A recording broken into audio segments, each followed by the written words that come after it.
So guys कैसे हैं आप। द इन्फिटर्स के लास्ट एपिसोड में हमने देखा था जो था इस गेम का मास्टरमाइंड लॉर्ड गॉड। उसने फर्स्ट राउंड कंप्लीट होने के साथ साथ ही एक नया चैलेंज को दे दिया था। इस चैलेंज का रिवॉर्ड था 1000 पॉइंट्स। और अब इस एपिसोड की शुरुआत में हमें दिखाई जाती है जैनलैंड को, जो कि से पता चला था कि एक न्यू चैलेंज है और दो वर्ल्ड से कनेक्ट है, और अगर उसने ये चैलेंज को पूरा करता है तो उसे रिवॉर्ड मिलेगा जिससे वो अपनी रियल वर्ल्ड में वापसी कर सकता है। जैनलैंड झाओजिंग का हालत को देख के वो ये सोच नहीं पा रहा था कि वो लोग वहीं पे रुके या नया चैलेंज को कंप्लीट करके अपनी रियल वर्ल्ड में वापस जाए। रेस्क्यू टीम भी आने में 30 मिनट्स बचा था। रियल वर्ल्ड में अगर वो जाना चाहता है तो पॉइंट्स को कलेक्ट करना काफी जरूरत था। उसे लगा था कि मोस्ट बेसिक लेवल का पॉइंट्स 1000 काफी कम था, लेकिन कुछ भी उनके हाथ में नहीं था। लॉर्ड गॉड के रूल्स को ही उन्हें फॉलो करना जो कि को जानलन का बात सही लगा था कि दूसरे वर्ल्ड में सरवाइव करने के लिए ये पॉइंट्स इनफ नहीं था। तभी फ्लैशबैक में दूसरे वर्ल्ड के एक सीन दिखाई जाती है जो कि ज़ॉम्बीज़ के हाथ से अपनी गर्लफ्रेंड को बचा नहीं पाया था, जिससे उसकी गर्लफ्रेंड की जान चली गई थी। सब कुछ उसका आंखों के सामने हुआ था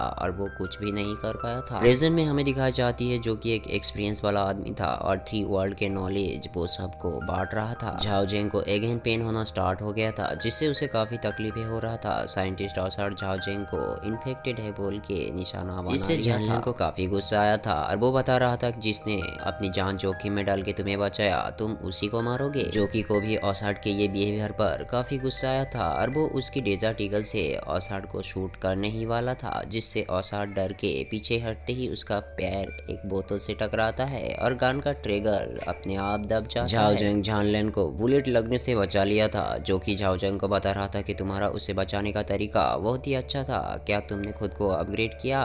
झाओजिंग बता रहा था लेजर चैनल से मुझे जो रिवॉर्ड मिला था उसी से थोड़ा पावर को अपग्रेड किया, जो कि साइंटिस्ट ओसाड को धक्के मार के दूर फेंक दिया था और उस छोटा सा बॉक्स को गोद में लेके बताती है तुम पागल हो क्या, वो इन्फेक्टेड है और उसे हम भी इन्फेक्टेड हो जाएंगे। जानलन गुस्से से एक गान उठा के बता रहा था तुम्हारे पागलपन के लिए हम दोनों की जान भी जा सकती थी। साइंटिस्ट के पढ़ाई करने के टाइम तुमने यही सीखा था क्या, तुम एक इंटेलिजेंट पर्सन हो के ऐसा काम कैसे कर सकते हो। शाओशान पीछे से सब कुछ फॉलो कर रहा था। ड्रामेबाज साइंटिस्ट हंसते हुए बता रहा था नहीं नहीं मैं मैनकाइंड हूँ। ड्रामेबाज साइंटिस्ट बता रहा था डायनासोर जैसा 100 मिलियन ईयर साल अर्थ में राज किया था और उनका पहला खोज मेरा एंसेस्टर ने ही किया था, लेकिन मैं सच बता रहा हूँ यहाँ पे क्या हो रहा है सही में मुझे नहीं मालूम। तभी जो कि उसे घूरते हुए बता रहा था ड्रामा बंद करो और ये बताओ जेनेटिक लॉक के बारे में तुम्हें कुछ पता है क्या। जिससे सुनते ही साइंटिस्ट को तो बिलीव नहीं हुआ था कि इसे कैसे कुछ पता जेनेलॉक के बारे में। साइंटिस्ट को पता नहीं था कि उसके अलावा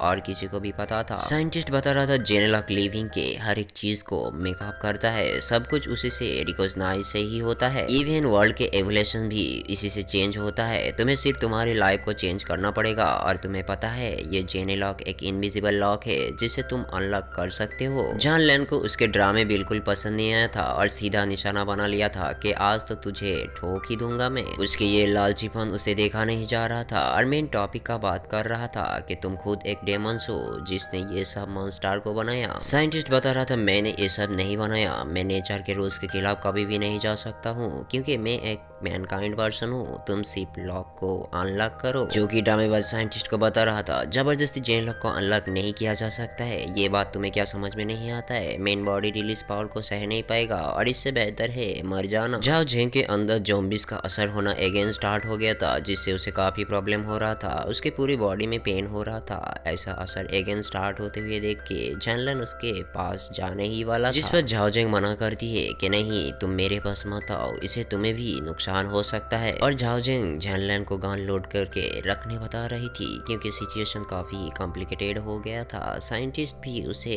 बार बार मारने को बता रही थी। जो कि साइंटिस्ट ओसाड के ये ड्रामे को सह रहा था काफी टाइम से। साइंटिस्ट उसके हद को पार कर दिया था, उसे पकड़ के बताती है अगर दोबारा ऐसा बोला तो मुझसे बुरा कोई नहीं होगा। जानलन साइंटिस्ट को बता रहा था कि तुम इंसान हो या जानवर, क्या तुम्हारे अंदर इंसानियत खत्म हो गया, बार बार क्यों तुम उसे मारने बोल रही हो। झाओ झाओ जिंग एक रियल पर्सन है, उसे कुछ नहीं हुआ। मुझे तो लग रहा है कि पहले तुम जैसे फेलियर को ही नर्क में भेजना पड़ेगा। साइंटिस्ट बता रहा था, मैं कोई फेलियर नहीं हूँ, किसी ने मेरा काम को चुरा लिया और इन्फेक्टेड होने के लिए 2 रिगार्ड्स को रिलीज कर दिया, जिससे जेनेलॉग डिस्कनेक्ट होके कॉम्बिनेशन को तोड़ दिया। जो कि साइंटिस्ट का असली स्टोरी सुनने का इंतजार कर रहा था और सच जानने के बाद उसे धक्का मार के फेंक देती है और उसका वो बॉक्स भी दूसरे साइड गिर जाता है। जो कि को समझ में नहीं आ रहा था कि आखिरकार साइंटिस्ट उस बॉक्स में क्या रखा था। जो कि साइंटिस्ट के उस छोटा सा बॉक्स के ऊपर डाउट होते ही वो हाथ में लेता है। साइंटिस्ट उसे वो बॉक्स देना नहीं चाह रहा था, जो कि फिर से साइंटिस्ट ऑसार्ड को लात मार के हटा देती है। जो कि उस बॉक्स में ब्रम्बल टेक्नोलॉजी के लोगों को देखते ही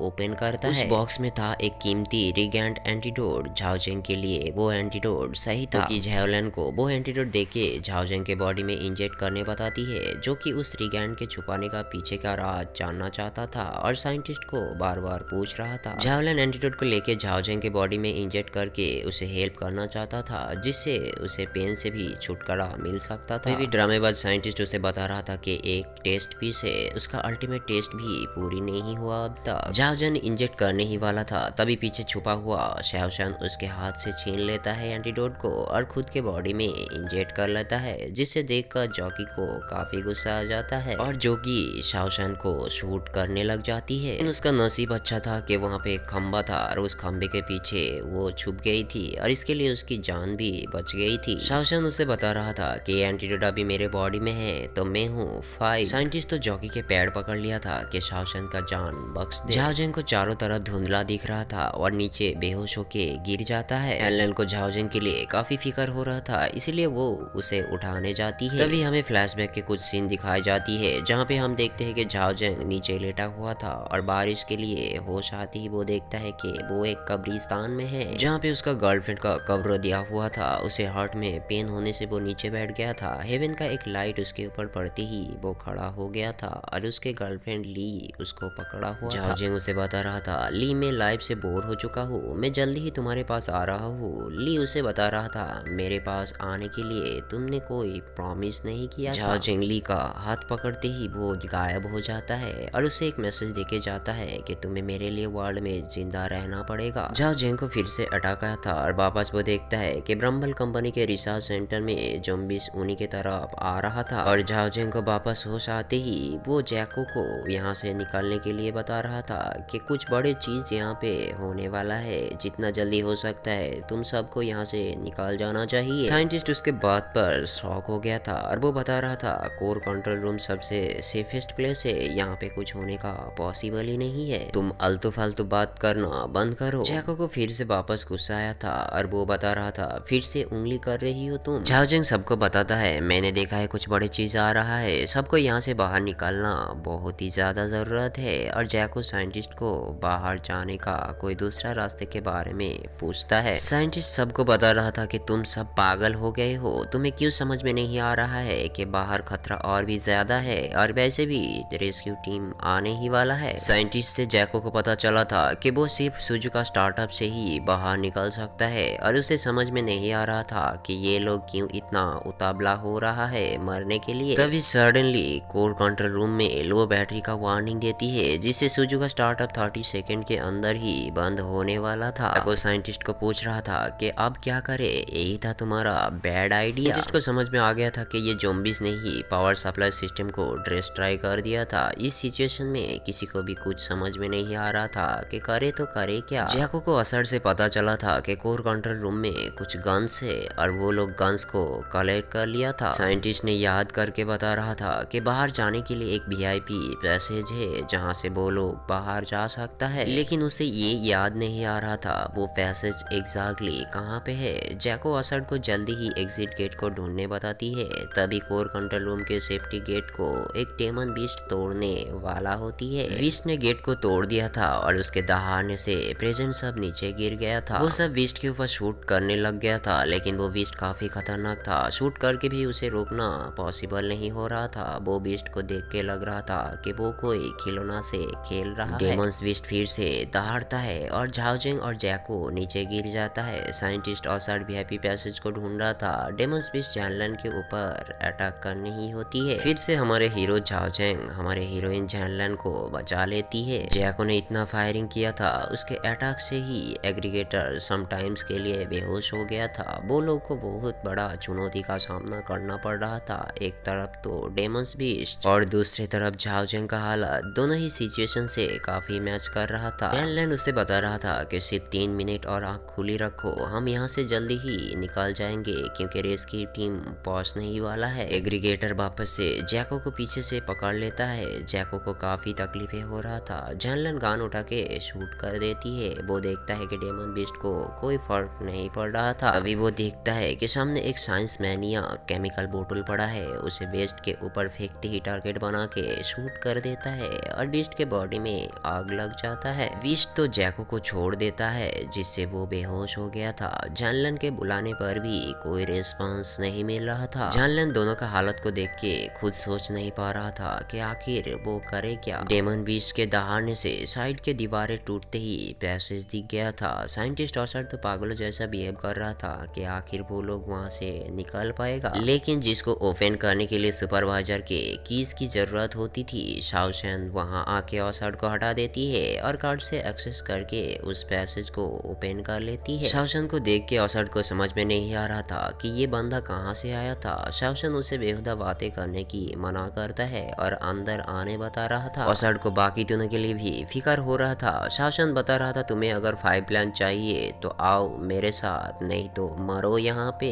बीस्ट के हाथ। शाओशन ऑसर को खींच के अंदर ले लेती है। दूसरी तरफ जलता हुआ डेमंस बीस्ट भी रुकने का नाम नहीं ले रहा था और जैनलन की तरफ बढ़ रहा था। तभी हम देखते हैं कि झाओ जेंग होश में आते ही बीस्ट को पकड़ के रखा था और जैनलन को जाने के लिए कह रहा था। डेमंस बीस्ट झाओ जेंग को उसकी नाखून से अटैक कर दिया था जिससे एक लाइटनिंग फ्लैश से उसे कुछ हो गया था। नेक्स्ट सीन में हमें दिखाई जाती है अनाउंसमेंट हो रहा था कि मेजर इंसिडेंट के लिए पार्क में रेस्क्यू टीम पहुंचने ही वाला है। कंट्रोल रूम सर्च करके लोकेशन को ट्रेस करने का कोशिश कर रहा था और कंट्रोल रूम से लोकेशन मिलते ही हेलीकॉप्टर उसी लोकेशन की तरफ जा रही होती है। So guys finally rescue team park में पहुंच ही गया था। क्या रेस्क्यू टीम ने सही से झाओ जेंग और जैको की लोकेशन को ट्रेस कर पाई थी? आपको क्या लगता है? सारे सवालों के जवाब जानने के लिए नेक्स्ट एपिसोड को देखना ना भूले। सो गाइस मिलते हैं नेक्स्ट एपिसोड में और प्लीज चैनल को सब्सक्राइब कर लेना नए नए सीरीज को देखने के लिए।